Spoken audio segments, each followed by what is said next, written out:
Okay, so picture this.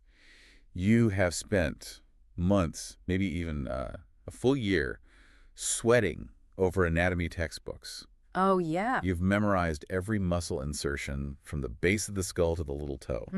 You've practiced the movements until your own body feels totally different, and finally, you're holding that piece of paper, the certification. You're official. You are officially a Pilates instructor. You open the doors to your metaphorical or, literal studio, ready to change lives. Man, it's just crickets. Absolute silence. No students, no classes, just you and a very empty, very expensive room. It's the classic post-diploma void, and honestly, it is a terrifying place to be. It really is. You have all this technical knowledge, you know the difference between a neutral pelvis and an imprinted spine, but you suddenly realize you don't actually have a professional life yet. Exactly. And that is what we are unpacking today. We aren't talking about how to do a perfect teaser or the biomechanics of the hip. As important as that is. Right. Super important. But today we're doing a deep dive into the business of teaching.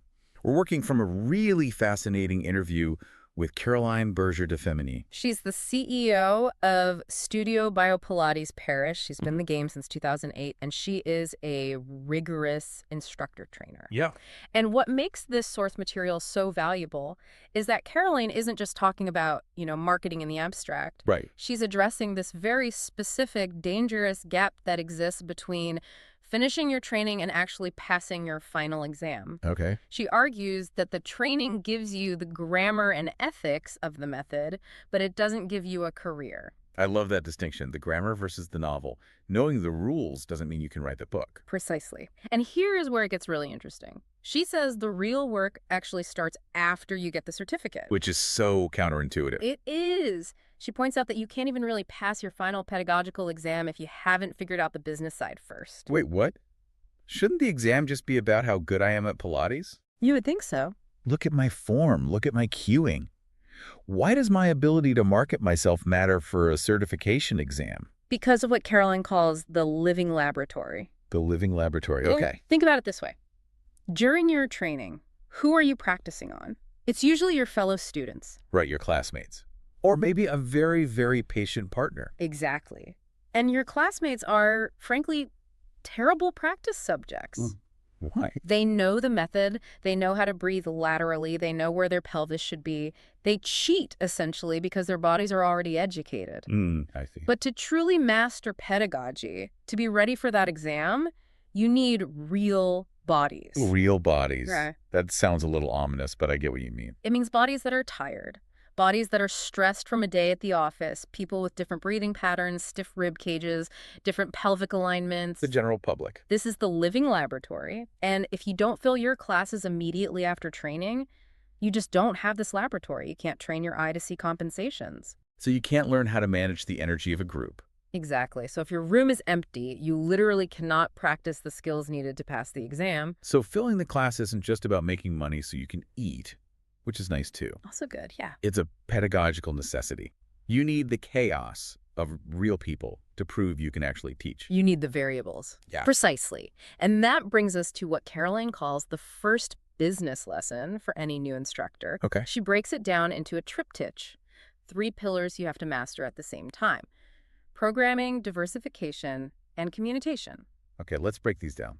Because I feel like a lot of people think, if I'm just a really good teacher, people will magically find me. The field of dreams approach. Drilled it and they will come. The trap of quality alone. Caroline is very, very clear on this. She says quality is indispensable. You have to be good. Of course. But quality alone fails if no one knows you exist. You need that triptych. And the first pillar is programming. This seems simple enough on the surface. Just put a class on the calendar, pick a time, unlock the door. It's a bit more nuanced than that. It's about defining your terrain. Before you even decide what exercises to teach, you have to decide where to teach. Own studio, renting space, going to people's homes. Corporate settings. Because that dictates everything else. If you're doing corporate, you aren't teaching at 10 in the morning. No, you're teaching at lunch or after work. Exactly. Caroline makes a distinction between a full schedule and a coherent schedule. A coherent schedule is built around the client's life, not the instructor's preference. And that's a hard pill for some new teachers to swallow. It really is. If you want to teach active professionals, people with disposable income who sit at desks all day, you have to offer early mornings, lunch hours, or evenings. The fringes of the day. Right. If your target is parents, you need school hours.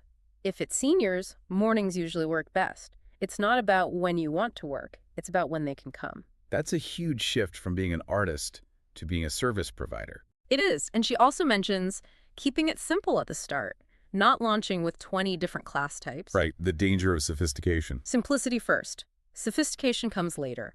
She advises starting with a simple, repeatable offer, maybe one beginner class and one all-levels class. That's it. That's it. If you multiply your formats too early, like adding a cardio jump board Fusion Express. And nobody knows what that is anyway. Nobody knows. You just confuse people before you even have a client base. You want a stable base first. A Yeah. clear offer. This is Pilates Mat 1. Get people in the door before you start getting fancy. Okay, so we have a coherent schedule. Now we move to pillar number 2, which I think is the hardest for a lot of people in wellness. Communication. Or, as people fear it, sales. The dirty word. So many teachers feel that selling themselves betrays the purity of the practice. They think, I'm a healer, I'm a teacher, I'm not a car salesman. It feels icky. It feels like you're trying to trick people into something. But Caroline reframes this beautifully. She says managing your image isn't superficial. It's about creating a legible professional identity. Legible. I like that word. It means people can read you. They understand what you are. And more importantly, they feel safe. A client isn't buying a toaster. They are entrusting you with their body, their vulnerabilities, maybe their chronic pain. They need a safe place. Exactly. Your image has to convey that. And the key tactic she suggests is translation. Translation, as in translating from Pilates speak to human speak. That's it exactly. This is the biggest mistake new teachers make on social media. They post, come to my mat work level 1 class where we focus on the transversus abdominis. And that means nothing to me. It sounds like homework. It does. You have to use benefit-driven language. You say a class to regain stability and breathe better. You have to verbalize the invisible benefits. She had a great example about the rib cage, didn't she? She did. She said a client doesn't know, and honestly doesn't care, that a correction to their rib cage placement is what's going to change their neck pain. They just know their neck hurts. Right, or that aligning their foot will free up their pelvis. It's the instructor's job to make that connection visible, to say, we are doing this specific foot exercise so that your lower back stops hurting. That is the translation. That is marketing. It's making your invisible competence visible. You aren't tricking them. You are educating them on why they need you. Okay, so that makes selling feel a lot more like helping. But what about the awkward moment of actually getting bodies in the door? How do you fill those first slots? Not with Facebook ads, at least not yet. Caroline lays out a specific organic protocol. First, a simple entry point, a clear link or phone number. Don't make people hunt for it. Make it easy. Then use the most powerful lever for beginners, word of mouth. The classic, bring a friend. But you have to be deliberate about it. Offer a limited time discovery deal. And here's the part people really struggle with. You have to ask. You have to explicitly ask your first few students for recommendations. Caroline insists. Asking isn't begging. It's allowing someone who loved the experience to help you exist. That is such a powerful reframe. You aren't imposing on them. You're giving them a chance to support something they value. And she adds a moral dimension to it. She says, if you are serious and ethical about your work, you have a duty to be visible. A duty. Yes. Because if you aren't, someone with less training and fewer scruples will take that space with a, let's say, less qualitative offer. Oof. That's the kick in the pants right there. If you don't sell your good Pilates, someone else is going to sell their bad Pilates. Exactly. The market doesn't wait. If you believe in what you do, you owe it to the client to make sure they find you and not the person who took a weekend course and is going to hurt their back. So we've got the schedule, we've got the initial students through translation and asking. Now, pillar 3. Diversification and retention. How do we keep them? Right. And Caroline talks a lot about community, which is another one of those buzzwords that gets thrown around. Yeah. It gets thrown around a lot, yeah. But she's very careful to define it. For her, community isn't your Instagram follower account. It's a group of people who share a universe and a set of values. Okay.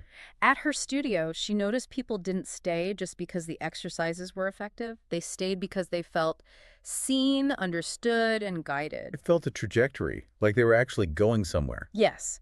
And to build that trust, she suggests the rule of repetition. This is fantastic advice for avoiding burnout on content. Oh, thank God. Yeah. Because the content treadmill is exhausting. It's impossible to sustain. Instead, she says, pick 3 themes for the month, let's say. Posture, breath, and strength. Okay. And you just rotate around them constantly. Share a micro correction about posture, a quote about breath, a client testimony about strength. Regularity creates trust. Right. If you're constantly changing the subject, people don't know what you stand for. It's the jack of all trades, master of none problem again. Precisely. And this ties directly into her views on diversification. She warns against diversifying just because you are bored. New instructors often think, I've taught this class 3 times, I'm bored, let's add a foam roller and a disco ball. Guilty. I think we've all been there. I'm bored, so the client must be bored. But the client isn't bored yet. They are just now learning. They're still trying to figure out where their left foot goes. They need repetition to feel mastery. Good point. Only add new formats like workshops or privates to serve the community or stabilize the schedule, not to entertain yourself. That requires a lot of discipline, to just sit in that repetition. It does, but that's what makes you a professional. So let's get really practical. For the listener who is in this boat right now, maybe they just finished their comprehensive training, exam is in 6 months, and they are panicking. Caroline offers a weekly protocol, right? She does. She prescribes 4 weekly tasks. Number 1, teach, even if it's imperfect. Just do it. Perfection comes from repetition, not from thinking about it. You just have to get the reps in. Number 2, revise and plan. Write out your lesson plans. Why is that so crucial? Because, as she says, structure saves you when you're tired. When you have a bad day, when you're low energy, you lean on the plan you wrote when you were smart and awake. That is great advice for any job, honestly. Structure saves you when you are tired. I'm writing that down. Number 3, observe. Watch other teachers so you don't get stuck in your own loops. And number 4, communicate. Okay. But keep it minimal. 2 or 3 posts a week is all. Just 2 or 3. That feels very manageable compared to the, post 5 stories a day plus a real advice we usually hear. She emphasizes quality over quantity. 1 well-managed channel is better than 5 abandoned ones. Be where your audience is. And if they're on Facebook, don't kill yourself on TikTok. Exactly. And when you post, remember, translate. Explain a real benefit. Show your universe. What about those instructors who aren't opening their own studio, they're working for someone else? How do they build their brand without stepping on the studio owner's toes? It's a delicate balance, for sure. But Caroline says you can respect the studio's line while still building your signature. You create a community within a community by being consistent. Maybe you announce to your class, hey everyone, over the next 4 weeks, we are going to focus specifically on spinal mobility. So you create that sense of trajectory and leadership, even within someone else's space. Exactly. You become the instructor with a plan. That builds loyalty to you regardless of what the walls look like. They come back because they want to see the end of the 4-week cycle. I want to zoom out a bit to the so what of all this. Caroline talks about hybridization. What does she mean by that? This is really the ultimate takeaway. To be a successful professional in this field, you have to accept a dual identity. Okay. You have to love teaching the body. You have to be the artist who loves the movement. But you also have to love, or at least accept, structuring and communicating. You have to be a pedagogue and an entrepreneur. You can't just be the artist in the corner. You have to be the gallery owner, too. She says the diploma is just the license to start building. Real success is integrating those 2 sides. And what's her final piece of advice? It's incredibly grounding. Start small, start true. Start small, start true. I like that. Don't try to impress. Try to be clear. If you do this for 6 months, teaching, planning, communicating clearly, you aren't just prepping for an exam. You are building a career that will last. I think that relieves a lot of pressure. You don't have to launch an empire on day 1. No, you just have to fill 1 class. And then the next one. Before we wrap up, there's one last idea from the interview that I found really provocative. Yeah. We live in this fitness world that is just so noisy. Incredibly noisy. It's all transformation in 30 days and shred your abs and these aggressive promises. Yeah, and Caroline suggests something totally countercultural here. She asks, could sobriety and ethics actually be your biggest competitive advantage? Sobriety meaning Not being boring, but being grounded. Exactly. Being realistic. Being honest. In a world of noise and impossible promises, people are tired. They are burnt out on hype. They're craving a frame. They want a progression that actually makes sense. So instead of promising a miracle, you promise a process.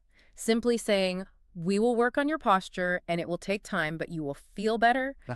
That honesty, it cuts through the noise. It signals confidence. it's the anti-hype. It is. Carolyn suggests that simply promising a frame and progression is what tired modern clients are actually craving. You don't have to scream to be heard. You just have to be consistently, quietly effective. I love that.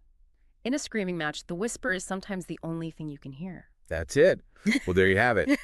The transition from student to pro isn't about magic. It's about structure, translation, and just getting the bodies in the room so you can start the real learning. It's a roadmap that's definitely worth following. Absolutely. So a huge thanks to the insights from Caroline Berger de Fémynie for this deep dive. And for you listening, think about where you are in that triptych. Are you programming for yourself or for your client? Are you translating or just listing exercises? And maybe most importantly, have you asked for that recommendation yet? Thanks for listening to the Deep Dive. We'll catch you next time.